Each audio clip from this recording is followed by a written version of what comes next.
Hi friends, welcome to my wonderful life. இன்றைக்கி vlog கொஞ்சம் டிஃப்ரெண்ட்டாகவும் இன்ட்ரெஸ்டிங்காகவும் try பண்ணியிருக்கேன்.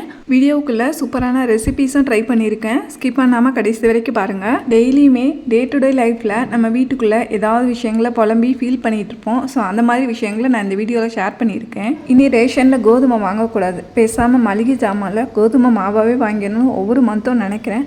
அப்புறமும் மனசு கேட்காம போய் வாங்கிட்டு வந்துடுறேன். ஏன்னா இந்த ரேஷன் கோதுமையெல்லாம் அவ்வளோ தூசி குப்பையெல்லாம் அள்ளி போட்டு வச்சுருக்காங்க. க்ளீன் பண்ணுறதுக்குள்ளே நான் ஒரு வழி ஆகிடுவான் போலன்னு சொல்லிட்டு ஆல்ரெடி வாங்கி 1 month ஆன கோதுமையை எடுத்துகிட்டு வந்து க்ளீன் பண்ணிகிட்டு இருந்தேன்.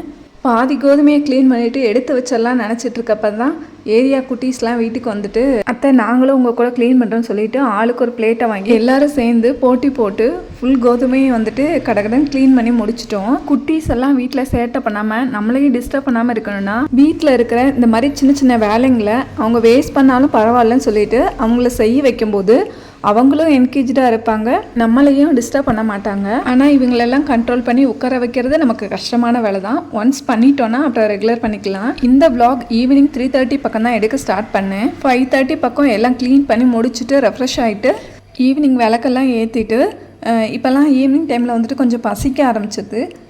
ஸோ என்னடா இன்றைக்கி சாப்பிட்லாம் சொல்லி யோசிச்சப்போ தான் வந்துட்டு வாங்கிட்டு வந்த ஸ்வீட் கார்ன் ஞாபகத்துக்கு வந்தது.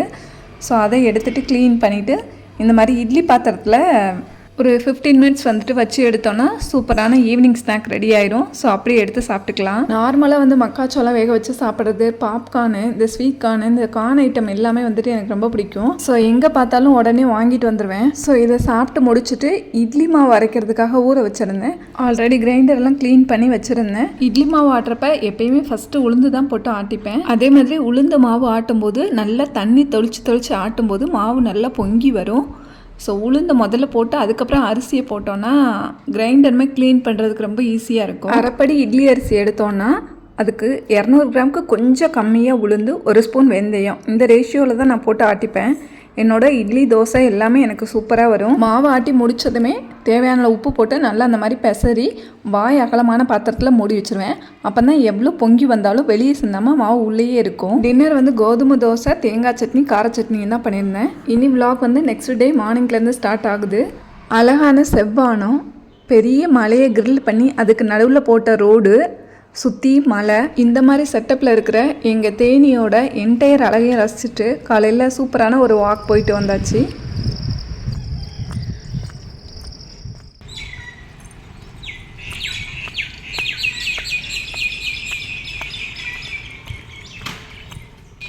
ஸோ வாக்கிங் முடிச்சுட்டு வந்து வீட்டுக்கு வந்து வேலைங்களை ஸ்டார்ட் பண்ணியாச்சு. நாம் என்கேஜாக தான் இருக்கோம். நமக்கு அடுத்தடுத்து வேலைங்க இருக்குதுன்னு சொல்லி எனக்கு சொல்லி கொடுக்குறதும் இந்த யூடியூப் தான். என்னை அடுத்தடுத்து வேலைங்க செய்ய வச்சு ஃபங்க்ஷன் பண்ணுறதும் இந்த யூடியூப் தான். இந்த ஜேர்னி எனக்கு ரொம்பவே பிடிச்சிருக்கு. இப்போ எனக்கு இருக்கிற ஒரு நல்ல ஃப்ரெண்டு இந்த யூடியூப்னு கூட சொல்லலாம்.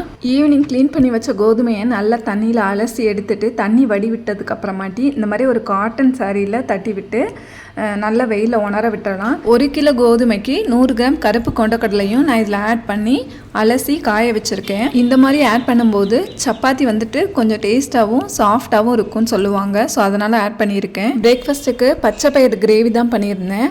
ஸோ நைட்டே ஊற வச்சுருந்த பச்சை பயிரை இந்த மாதிரி வேக வச்சு எடுத்துக்கிட்டேன். கடாயில் கொஞ்சம் எண்ணெய் சேர்த்து விட்டு கடுகு உளுந்த பருப்பு தாளித்து 1-2 தட்டின சின்ன வெங்காயம், ஒரு சின்ன சைஸ் தக்காளி இதெல்லாம் சேர்த்து நல்லா வதக்கி விட்டு உப்பு, மஞ்சள் தூள், மிளகாய் தூள், கொஞ்சமாக கரம் மசாலா தூள் எல்லாம் சேர்த்து நல்லா கிளறி வதக்கி எண்ணெய் பிரிஞ்சு வந்ததுக்கப்புறமா வேக வச்ச பாசி பயிரையும் ஆட் பண்ணோன்னா ஃபைனலாக நிறைய ஃபைன் சாப் பண்ண கொத்தமல்லி எல்லாம் தூவி இறக்குனா சூப்பரான பாசிப்பயிறு கிரேவி ரெடி ஆகிடும். இது இட்லி, தோசை, சப்பாத்தி, சாதம்னு சொல்லி எல்லாத்துக்குமே தொட்டு சாப்பிட்றதுக்கு நல்லா இருக்கும். முடிஞ்ச வரைக்கும் இந்த பயிறு ஐட்டங்கள்லாம் வந்துட்டு காலையில் பிரேக்ஃபாஸ்ட்டோடு எடுத்துக்கிறது நல்லது. நம்மளோட டேஸ்டி அண்ட் ஹெல்த்தியான பச்சை பயிறு கிரேவி ரெடி ஆயிடுச்சு. ஸோ இதை பவுலில் ட்ரான்ஸ்ஃபர் பண்ணி வச்சுட்டு மதியம் சின்ன வேலை இருக்கிறதுனால காலையில் வந்துட்டு காய் பொரியலும் சேர்த்து பண்ணிட்டேன். ஸோ கொஞ்சம் அவரைக்காய் வந்துட்டு வேக வச்சு வச்சுருக்கேன், அதையும் தாளித்து விட்டுற போகிறேன். ஃபைன் சாப் பண்ண சின்ன வெங்காயம், மிளகாய் வத்தல், கருவேப்பிலை இதெல்லாம் போட்டு தாளித்து விட்டு மஞ்சள் தூள், உப்பு சேர்த்து ஹாஃப் குக் பண்ணியிருக்கிற அவரைக்காவை இதோட ஆட் பண்ணி நல்லா வதக்கி விட்டு ஃபைனலாக கொஞ்சம் நிறைய தேங்காய் பூ, அதோட ஜீரகத்தூள் இதெல்லாம் சேர்த்து தாளித்து இறக்கணுன்னா நல்ல அரோமாவோட சூப்பரான காய் பொரியலும் ரெடி ஆகிடும். இட்லி மாவு ஆட்டினேன் ஃபஸ்ட்டு டே வந்துட்டு நான் இட்லி ஊற்ற மாட்டேன், தோசை தான் ஊற்றிப்பேன். இந்த ஃப்ரெஷ் மாவில் தண்ணி ஆட் பண்ணாமல் கெட்டியாக இருக்கிற மாவு வச்சு தோசை ஊற்றும் போது தோசை நல்லா கிறிஸ்பியாகவும் டேஸ்ட்டாகவும் இருக்கும். எண்ணெய்லாம் அதிகமாக ஆட் பண்ண வேண்டாம், அப்போவுமே தோசை நல்லா கிறிஸ்பியாக வரும். என்னோட ஃப்ரெஷ்ஷான இட்லி மாவில் தோசை ஊற்றும் போது நெய் ரோஸ்ட்டு, ஊத்தப்பம், பேப்பர் ரோஸ்ட்னு சொல்லி எல்லாமே கடை டேஸ்ட்டில் சூப்பராக இருக்கும். என்னோட இண்டாலியம் தோசைக்கல்லில் தோசை ஊற்றுறதுக்கும் எடுக்கிறதுக்கும் அவ்வளோ சூப்பராக வரும்.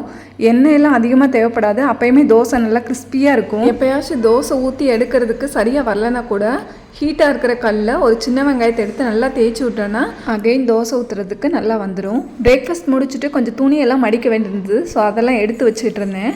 ஸோ இந்த துணியெல்லாம் துவைக்கிற வேலை கூட கொஞ்சம் கஷ்டமாக தெரியல. மடித்து வைக்கிறதுக்கு தான் அவ்வளோ கஷ்டமாக இருக்குது. ஒரு நாள் மடித்து வைக்காமல் விட்டுட்டா கூட அப்படியே சேர்ந்துடுது. அயனிங் கொடுக்க வேண்டிய துணிங்களை மட்டும் தனியாக எடுத்து வச்சுட்டு மற்ற துணியெல்லாம் மடித்து அதாவது வைக்க வேண்டிய இடத்துல வச்சு விட்டுட்டேன். இதுக்கப்புறம் டெய்லியுமே பண்ண வேண்டிய ஒரு மெயினான வேலை என்னென்னா வீடு கூட்டுறது தான். ஸோ கூட்டுறதுக்கு முன்னாடி அங்கங்கே புக்ஸ் எல்லாம் எடுத்து போட்டு வச்சுருந்தேன். ஸோ அதெல்லாம் அந்தந்த இடத்துல எடுத்து வச்சுட்டு அதுக்கப்புறமா தான் கூட்டி விட்டேன். படிக்கிறேனோ இல்லையோ அங்கங்கே உட்கார இடத்துல எல்லாம் ஒரு புக்கை தூக்கிட்டு வந்து உட்காந்துருவேன். வீடெல்லாம் வந்துட்டு காலையில் ஒரு தடவை, சாயந்தரம் ஒரு தடவை அந்த மாதிரி கூட்டி விடணும்னு சொல்லுவாங்க. ஸோ முன்னாடியெல்லாம் அம்மாங்கெல்லாம் அந்த மாதிரி தான் பண்ணுவாங்க. நமக்கு இப்போ ஒரு தடவை கூட்டுறதே வந்துட்டு பெரிய விஷயமா இருக்குது. டெய்லியுமே அப்பப்போ கூட்டி க்ளீன் பண்ணி வச்சாலுமே இந்த தூசியும் குப்பையும் எங்கேருந்து தான் வருமோ தெரியல. அவ்வளவு தூசியும் குப்பையும் அலையா விருந்தாலியா வீட்டுக்குள்ளே வந்துடுறாங்க. ஸோ இவங்களை க்ளீன் பண்ணி வெளியே தள்ளுறதே பெரிய வேலையாக இருக்குது. என்னோட சத்து மாவு தீர்ந்து போய் 1 மாதம் ஆகுது.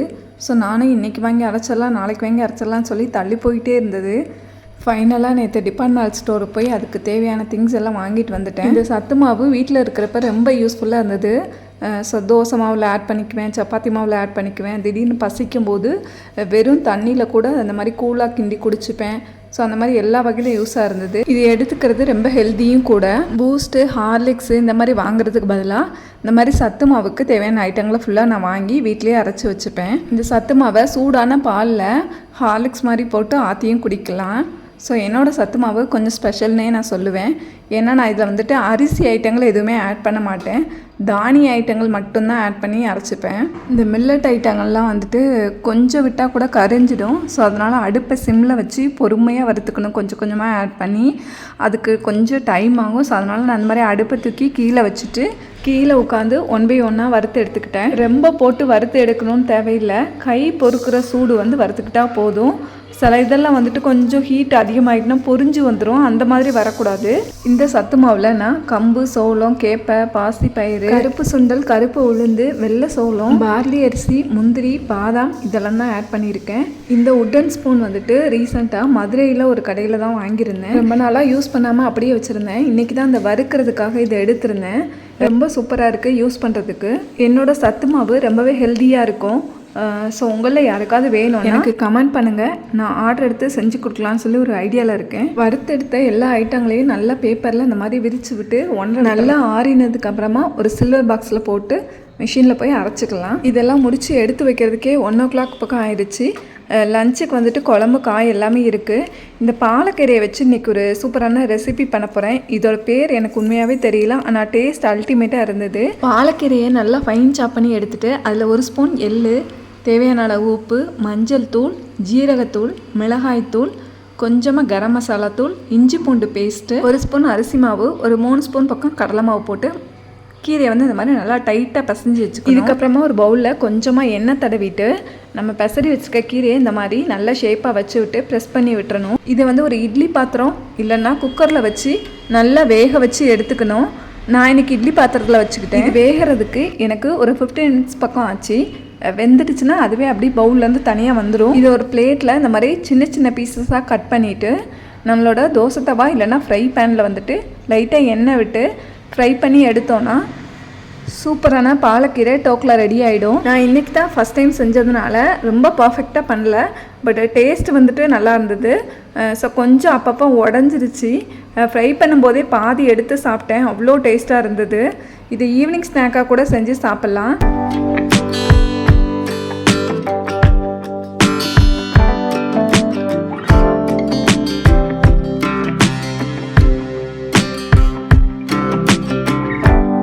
போய் என்னோட சத்து மாவை மெஷினில் அரைச்சிட்டு வந்துட்டேன். மெஷினுக்கு போகும்போது இந்த மாதிரி எக்ஸ்ட்ரா ஒரு பாக்ஸ் வச்சுக்கணும். சில நேரங்களில் மாவு நிறைய வந்துச்சுன்னா இந்த பாக்ஸில் எக்ஸ்ட்ரா பாக்ஸில் வாங்கிட்டு வந்துடலாம், இல்லைனா அவங்க கவரில் போட்டு தருவாங்க ஹீட்டான மாவை. மிஷினில் அரைச்சிட்டு வந்ததுமே மாவு ரொம்ப ஹீட்டாக இருக்கும். ஸோ அதுக்கு வந்து இந்த மாதிரி பேப்பரில் வீட்டுக்கு வந்ததும் விரித்து விட்டு ஆற விட்டு அதுக்கப்புறமா பாக்ஸில் எடுத்து மிஷின்லேருந்து வீட்டுக்கு வர்ற வழியில் நிறைய வடை கடையில் வடை போட்டு வித்துட்டு இருந்தாங்க. ஸோ வாங்குறதுக்கு சங்கடப்பட்டுட்டு வீட்டுக்கு வந்ததுமே என்னோடய சத்து மாவில் கொஞ்சம் எடுத்து அதில் வெங்காயம், பச்சை மிளகாய், கருவேப்பிலை இதெல்லாம் கட் பண்ணி போட்டு இந்த மாதிரி குட்டி குட்டி வடையாக செஞ்சு சூடாக ஒரு இஞ்சி டீ போட்டு குடிச்சிட்டேன். சூடாக டீயும் வடையும் குடிச்சதுக்கப்புறமா தான் கொஞ்சம் எனர்ஜி கிடைச்ச மாதிரி இருந்துச்சு. மாவு நல்லா ஆறுனதுக்கப்புறமா எடுத்து பாக்ஸ் பண்ணி வச்சுட்டேன்.